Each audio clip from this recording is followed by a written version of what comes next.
Warren Buffett जो कि world का 8 नंबर में रिचेस्ट पर्सन के काउंटिंग में आते हैं और उसका सजेशन इंडेक्स फंड क्यों रहता है। इंडेक्स फंड में आखिर लोग पैसा को इन्वेस्ट क्यों करना चाहते हैं और इंडेक्स फंड में पैसा को क्यों इन्वेस्ट नहीं करना चाहिए। और बहुत सारे लोगों का सजेशन रहता है कि इंडेक्स फंड में ही पैसा को डालने से पैसा सेफ रहता है, वहां पर पैसा लॉस नहीं होता है। और उसमें क्यों ऐसा क्या है, इसके पीछे पूरा डिटेल में हम लोग समझने की कोशिश करेंगे। और कौन से इंडेक्स फंड है जो बेहतर इंडेक्स फंड है उसके बारे में भी हम लोग देखने वाले हैं इस वीडियो में। तो चलिए वीडियो को शुरू करते हैं। इससे पहले आपसे रिक्वेस्ट है कि प्लीज वीडियो को लाइक और चैनल को सब्सक्राइब करके बेल आइकन जरूर ऑन कीजिएगा। तो सबसे पहले देखते हैं कि इंडेक्स फंड जो होता है वो किस तरह का इंडेक्स फंड होता है। इंडेक्स फंड देखिए बहुत तरह का होता है, बहुत तरह का, नहीं कि कोई इंडिया का टॉप 50 कंपनियों को फॉलो करता है, तो कोई इंडिया का 150 कंपनियों को फॉलो करता है, कोई 250 कंपनियों को फॉलो करता है, तो खूब कोई 550 कंपनियों को फॉलो करता है, और कोई पूरा वर्ल्ड में जो इंडेक्स फंड रहते हैं उसको भी फॉलो किया जाता है। फंड ऑफ फंड उसका बोला जाता है। तो इंडिया का जो टॉप 50 कंपनियों को फॉलो करता है, टॉप 50 कंपनियां यानी कि आप समझ लीजिए कि जो इंडिया का सबसे मतलब हाईएस्ट रैंकिंग में कंपनियां रहती है, जो सबसे बड़ी कंपनियां रहती है, जो सबसे बड़ी कंपनियां रहती है 50 ऐसी कंपनियां, उसी में आपका पैसा इन्वेस्ट होता है। जैसे मान लीजिए कि 1 से 50 के बीच में कंपनी है रिलायंस, और रिलायंस अगर अच्छा परफॉर्म नहीं कर रही है, वो अगर 51वें नंबर में चल गई और 51वें नंबर की जो कंपनी थी वो 50 नंबर में इंटर कर गई, तो आपका पैसा वहां से ऑटोमेटिक निकल करके 50 नंबर में आ जाएगी। यानी कि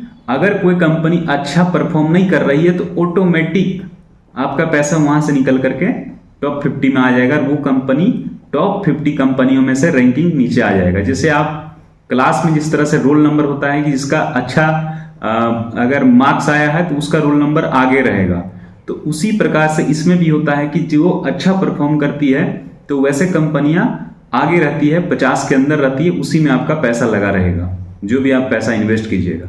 तो उसी प्रकार से कोई इंडेक्स फंड होते हैं जो कि 150 फॉलो करते हैं, 150 कंपनियों को टारगेट में रखते हैं कि 150 कंपनियां जो बेहतर परफॉर्म करेगी हम उसमें ही पैसा सिर्फ उस फंड में डालने से वहीं पर जाएगा पैसा।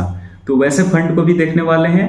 और कुछ होते हैं कि 250 कंपनियों को देखते हैं, लेकिन 250 में बहुत ज्यादा थोड़ा रिस्की रहता है, और रिस्की होने के कारण उसमें ज्यादा रिटर्न भी देता है। तो रिटर्न क्यों देता है और कैसे देता है उस चीज को भी समझने वाले हैं। और 500 लेकर के 750 तक एक इंडेक्स फंड है कि जो आपको दिखेगा कि 750 तक की जो टॉप 50 कंपनियां हैं भारत की, 1 से लेकर के 750 नंबर तक की कंपनियां को फॉलो करता है। वैसे फंड में आपका पैसा डिस्ट्रीब्यूट, मान लीजिए कोई 100 रुपये भी लगाया है तो उसको 50-50 पैसे करके मतलब वो डिस्ट्रीब्यूट हो जाता है। एग्जाम्पल हम बता रहे हैं। तो एक्चुअल में इंडेक्स फंड ऐसा ही काम करता है। इंडेक्स फंड एक स्पेसिफिक टारगेट को फॉलो करता है, उसका फिक्स रहता है कि हमें 50 कंपनियों को, 100 कंपनियों को, 150 कंपनी, 250 कंपनियां ही टॉप को ही फॉलो करना है। और जो एक्टिव फंड होते हैं, इंडेक्स फंड नहीं होते हैं, जो एक्टिव फंड होते हैं वो क्या करते हैं कि आपको हो सकता है कि कोई कंपनी 700 नंबर पर हो, कोई 1 नंबर पर हो, कोई 2 नंबर में हो या 10 नंबर में हो, जो उस फंड मैनेजर को बढ़िया लगेगा, अच्छा लगेगा कंपनी, उसमें आपका पैसा को डाल देगा। उसको दिखेगा कि उसको समझ में आएगा कि ये कंपनी आगे जाकर के अच्छा परफॉर्मेंस दे सकती है। वैसे फंड में वो एक्टिव फंड काम करते हैं। वैसे फंड को वो एक्टिवली मैनेज करते हैं, यानी कि जो फंड उसे अच्छा लगता है उसमें अपना पैसा को इन्वेस्ट करते हैं सर्च करने के बाद, रिसर्च करने के बाद। और इसमें होता है कि जो फंड आपको समझ में आए या ना आए उससे कोई मतलब नहीं है। बस अगर टॉप 50 कंपनियों का ही, अगर मान लीजिए हम इंडेक्स फंड में एग्जांपल में देखते हैं, मोतीलाल ओसवाल का निफ्टी 250 इंडेक्स फंड है, स्मॉल कैप का 250 इंडेक्स फंड है, यानी कि मोतीलाल ओसवाल का Nifty small cap 250 index fund में अभी रिटर्न इसने दिया है, इसमें रिटर्न आप देख सकते हैं पर एनम अभी दिया है लगभग 25% का रिटर्न। 25% का रिटर्न यानी कि समझ लिए कि कितना ज्यादा रिटर्न दिया है। कहाँ बैंक में 6 से 7% एफडी में देता है, यहाँ 25% का एनुअलाइज रिटर्न दिया है। तो टॉप का 1 से लेकर के 250 के बीच की कंपनियां, अगर 4-5 कंपनियां अच्छा परफॉर्म नहीं करेगी तो उसके जगह में वो पीछे हो जाएगा, और वो पीछे वाली कंपनी जो अच्छा परफॉर्म कर रही होगी वो आगे आ जाएगा। तो आपका पैसा भी वहां से निकल करके पीछे वाली कंपनी से फिर आगे आ जाएगा। तो इस तरह का आपका पैसा सिर्फ टॉप 50, टॉप 150, टॉप 250, टॉप 500 ऐसे करके ही इन्वेस्टेड रहेगा। इसी को कहते हैं इंडेक्स फंड में पैसा इन्वेस्ट किए। और इंडेक्स फंड में पैसा इन्वेस्ट करने से एक चीज और होता है कि इसमें एक्सपेंस रेशियो कम होता है, क्योंकि इसे मैनेज करना मतलब आसान होता है। इसमें कोई रिसर्च नहीं करना पड़ता है, जो टॉप में आ रहा है उसमें पैसा लगा हुआ है। और एक्टिवली मैनेज फंड में वैसे कंपनियों को रिसर्च करना पड़ता है कि अच्छा कंपनी को ही सिलेक्ट करना होगा, क्योंकि अच्छा सिलेक्ट अगर नहीं करेंगे तो हम इंडेक्स फंड को क्यों बीट करेंगे, कैसे बीट कर पाएंगे। एक्टिवली मैनेज फंड में इंडेक्स फंड को बीट करना ही होता है, तभी जाकर के उसमें आदमी इन्वेस्ट करेगा, लोग इन्वेस्ट करेंगे। और मान लीजिए कि वो अच्छा परफॉर्मेंस नहीं दे रही है एक्टिवली मैनेज फंड, तो फिर इंडेक्स फंड में पैसा लगाएगा, क्यों एक्स्ट्रा चार्ज देगा। एक्टिवली मैनेज फंड में एक्स्ट्रा एक्सपेंस रेशियो भी होता है। और मोतीलाल ओसवाल का नेस्टेक 100 फंड ऑफ फंड जो बोला है, वो इंटरनेशनल इंडेक्स को फॉलो करता है, जो दुनिया का सबसे टॉप 1 से लेकर के 100 तक के बीच की जो कंपनियां होती है, वैसे कंपनी में आपका पैसा लगेगा अगर आप मोतीलाल ओसवाल का नेस्टेक 100 फंड ऑफ फंड में इन्वेस्ट करते हैं। या फिर अगर आप इंडिया का कंपनियों में इन्वेस्ट करते हैं तो DSP Nifty next 50 index fund है, जो नेक्स्ट 50 मतलब कि अगर 1 से 50 के बीच की कंपनियां को बाद जो 50 की कंपनियां यानी 50 से 100 तक के बीच की जो कंपनियां उसमें इन्वेस्ट करता है।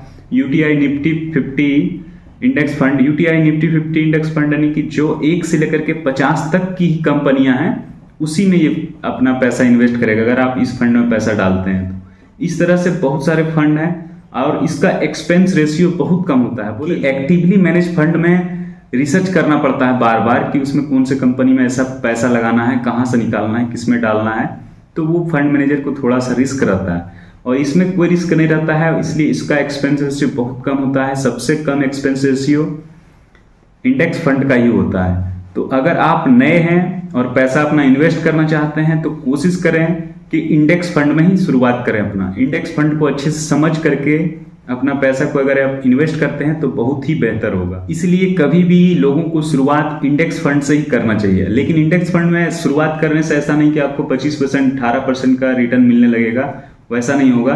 देखिए मोतीलाल ओसवाल का निफ्टी 500 इंडेक्स फंड जो है वो 17% का रिटर्न दिया है एवरेज, यानी कि 17.78% का रिटर्न दिया है पर एनम 5 सालों के लगभग में। तो ये इस तरह का रिटर्न देता है अगर लेकिन लॉन्ग टाइम तक अगर आप पैसा इन्वेस्ट रखते हैं तो ही।